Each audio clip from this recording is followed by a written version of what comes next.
Hi everyone, I hope you've had a good week. My focus this week has been to try and be organised, to not boom and bust, and the duathlon round 2, which was today. I also got the first COVID jab, and I have been invited up as category 3, the way they're rolling it out in New Zealand, which is the elderly and permanently disabled. So that has been my week.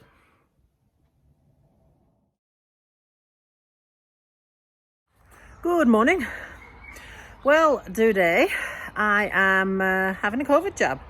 Now, the circumstances around that were a bit strange because I heard that there were people that were younger and able-bodied getting COVID jabs, and I thought that's a bit strange because the government had announced the elderly, vulnerable and disabled, and then the rest of the population, and I hadn't had a call-up. So I phoned the helpline, gave them my medical reference number, and they said, oh yeah, we'll give you an appointment on Friday. So yeah, the rollout of the vaccine here in New Zealand is a bit questionable. Anyway, I don't think I've got a choice in what type of vaccine. I think we have the Pfizer vaccine here. Don't really know too many people that have had it, so I'm not sure really what to expect. But I just want to point out another stupidity, a bit of stupidity here. We don't have to wear masks in the general population in New Zealand because we don't have any community COVID.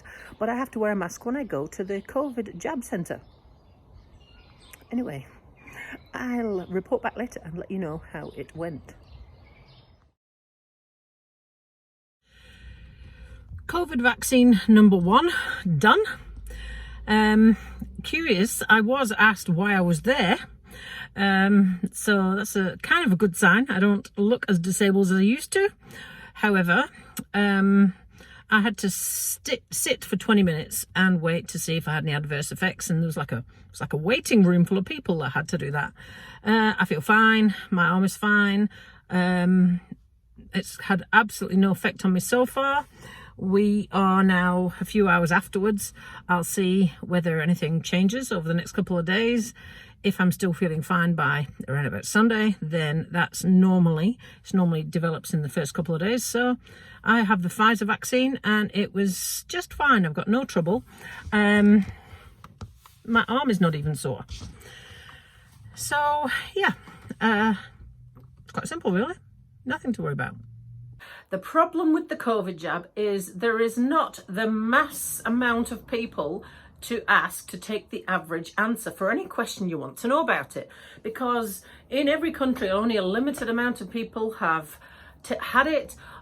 We haven't waited a number of years, so we don't know how effective it is. It's a bit like if you were to ask someone whether they've had the flu jab. You know, so many people have had the flu jab. It's been going for years. We'll be able to sort of roughly guesstimate based on mass population numbers and answers to questions whether it's effective or not. But with the COVID jab, it's just so up in the air. But I had no question about whether I needed to have it or not because, well, I have got family that are overseas, and if I want to visit any of them at any point, whether it be an emergency or planned, I'm going to need to have the jab because I'm not going to be able to travel without it.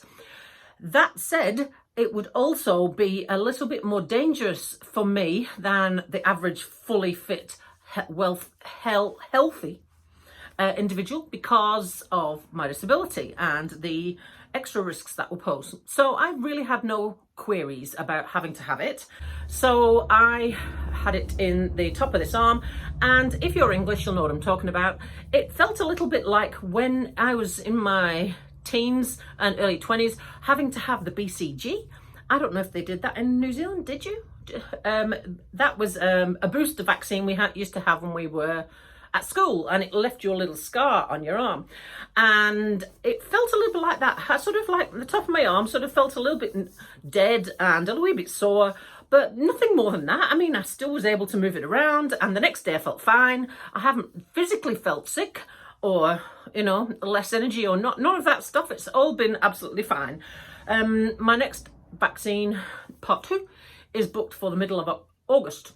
So we'll see how that goes then. Being organised. Well, I have been writing down reflections on every day and reflections on my week. I've been looking at the week plan, looking at what is I've got up ahead of me and planning accordingly. And that's nothing unusual, but when you're not working full time, it is a little bit unusual. And as well as that, I feel well, as in I'm not sick, but I physically and emotionally can't do what I would do if I was before injury. So it's been really tricky, and I'm getting a bit of an expert at boom and bust, and I keep getting told off by my physio and by my occupational therapist and all the other people about my boom and bust. So I'm trying hard to not do that. So that means today and tomorrow I've got to take it easy, because I had the duathlon part 2 this morning. And last month when I did it, I was wasted afterwards and so tired the next day. And I couldn't understand why, because it was only a little duathlon. It only took me an hour. But everybody's like, yeah, but you know, the emotional part of it, having to figure out how to do everything, as well as the physical challenge of it. Last month, it felt really hard. The bike section, I've been riding the bike here in the inside. I've been riding that bike, but I have not been riding too much outside because of the weather. Well, actually none. And the last time I was riding outside was the last duathlon, and it's quite different to riding inside. Even though I've got a smart trainer and all of that jazz, it's very different. So as added to that, we've got the bike leg that Ryoji made, which is over there. Now, I'd only used it once, and that was in the last duathlon, and I had so much trouble trying to get the foot clipped into the pedal at the end of transition. I thought it was just me being idiot that day, but I went out to check the bike over and everything last night, and I was having the same problem. I couldn't get the bike clip, foot clip in the bike in the foot clip.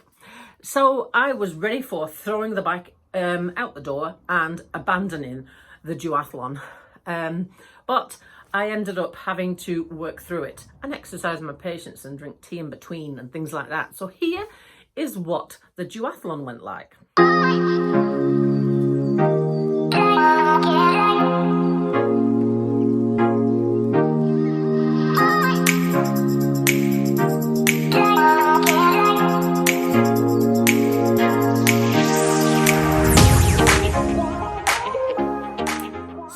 The first problem is, I don't have it here, the foot that we've got that I take off and put on for the mountain bike isn't working at all. Now, what I discovered after much analysis is a mountain bike shoe, the cleat is embedded into the shoe. Now, I don't do too much about mountain bikes, I don't ride them, only because I can't ride that one yet. But there is like a slot that guides the cleat into its place, and it's embedded in the sole. So you just stick your foot in and it does what it has to do because of the surface of the shoe around it. Now, when you take the shoe off and just have the clip, oh my God, it is almost impossible to get that cleat into the pedal. Absolutely impossible. I was screaming and tearing my hair out, and I thought there was something wrong with the pedal, something wrong with the clip. I thought Ryoji had done something wrong. And then as it turns out, it's such a fine little adjustment that you've got to make for pushing it in. It relies heavily on the shoe around it. And I just couldn't do it when the clip is by itself. So I thought, well, I give up, I'm not doing it. Then I had a brainwave. So my mountain bike at the moment, I need to go and get it, has got 2 different pedals on it. I took the pedal off that bike over there, the road bike, and put it on the left-hand side of the mountain bike. So it's got a road bike pedal on one side and it's got a mountain bike pedal on the other side. Why is that? Because the mountain bike shoe clips in just fine and I can walk with it. I need to be able to walk with one foot at least, because I can't walk with the other one with the bike leg on. So bike is got odd pedals on it and the road cleat clips in perfectly okay. I think I've got it sorted. Then I notice the hydraulics are not working in the dropper post. Now this is the second or third time I've had this trouble. So that bike is going back to the shop and they're giving me a different part because I am tearing my hair out over it. I couldn't get the dropper post to work, the hydraulics have gone. So that means that I can't push the lever and the seat doesn't pop up. That's how I get started. So I was sitting puzzling over this for ages and ages and how the hell we could manage this. And I tried with the bike on the trainer and I could not get up onto it or down off it with my left foot clipped in at all. There's no strength in it. So what did we do? A track start. Luckily, today's handler is a mountain biker. So he had to hold the back of the seat and hold the bike up. I climb on, clip both feet in, tell him when I'm ready, and off I go. That's how we tackled it. So the bike is going back to the shop tomorrow. I also need another set of pedals because it's got odd pedals and this one's got only one pedal. So I'm gonna have to go and get the pedal and put it back on this bike, but I can't do that every time I go riding. And I'm going to have to take this leg to Ryoji on Friday and say, hey Ryoji, half of your engineering worked, but half of it didn't. That's what we're gonna do now. So that's the mechanics of it.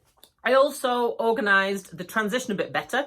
So I had it all laid out like I would have before, having scratched my head and wondered how the hell I'm going to do it with a chair and whatnot. I laid it towel so that when I've got the liner turned inside out, it does, all the stones off the ground don't get stuck on it. So we've got a towel on the floor, the bike leg on the towel along with the shoe. Normally it would be a pair of shoes and a hat. Well, I only have one foot. So we've got a shoe, a leg and a hat. Then the crutches are with the handler and the chair is on a diagonal facing it. When I go into transition 1, we take leg off, put leg on, change shoe, give me the crutches and away we go. Now I need to speed up in the leg changing thing, but at least I have a system. And then coming back the other way, we do the opposite. I have the crutches, crutch, crutch, crutch, swap the leg back to a shoe, off we go again. So it worked out a lot better. So much so, when I started off on the first section, the walk, I was barely using the crutches and I felt like I was going quite a yomp of a pace. So much so that both of my walk sections are just over 12-minute kilometres. Now, I was on 14 and 15-minute kilometres last month. So that's pretty damn good for an improvement. And I knocked off almost 3 minutes off those 2 run sections, nearly 2 minutes off the first one, nearly a minute off the second one. And I didn't need the crutches anywhere near as much. I took them with me just because my muscles fatigue at the end, the last, so wee bit of the kilometre.